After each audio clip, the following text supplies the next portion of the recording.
Now his father came up from the yards with the little Dolly led by the hand, and Dolly broke from her father's grip and came running without a word to Willie and hugged his dirty legs. Willie stroked her head gingerly, adoringly. She was adding her happy tears to the soiled uniform. "There you are, Dolly," said Willie. "There you are at last." "Ah, Willie, Willie," said his father, all the great height of him in the wide waistband straining as ever. "The veritable hero returns." "How are you, Papa? And I've missed you. I hope you got all my letters." "And I hope you got all mine." "I got many, and I suppose it was all of them, and you were very kind to think of writing to me." "My God, Willie," he said, "it was my honour to write to you."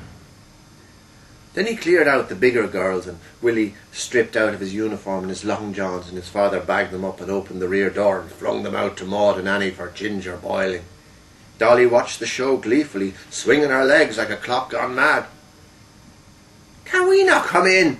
Annie teased, and her father roared back at her, like she was a rascally hen advancing into the house against the wishes of the yard woman. So James Patrick, a man of 6'6", stood his son William, a man of 5'6", into the steaming zinc bath, as indeed Willie's mother had done 1,000 times while Willie was a boy.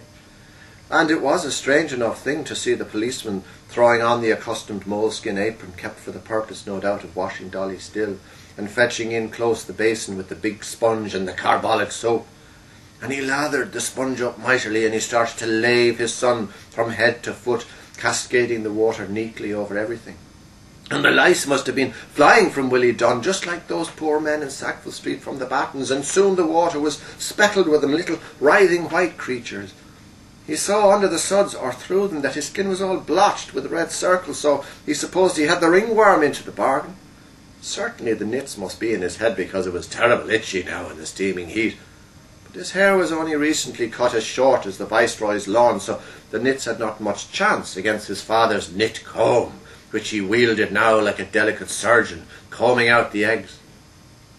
Then he asked his son politely to step out, and he fetched the big sheet from the range in the scullery and came back in and wound it round and round his son till he sucked the wetness off it. Then a pair of clean long johns of his father's was fetched, and the legs had to be rolled up and the arms, and then Willie put on his old working suit from when he used to go out building. His uniform would be a while drying, what with the heavyish material in it.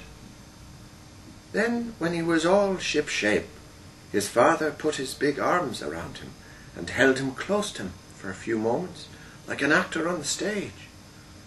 It was not a thing you would see in real life anyway, and it was a faraway look on his father's face, like it was all years ago and otherwise, and maybe they were still in Dalkey and he was a little lad.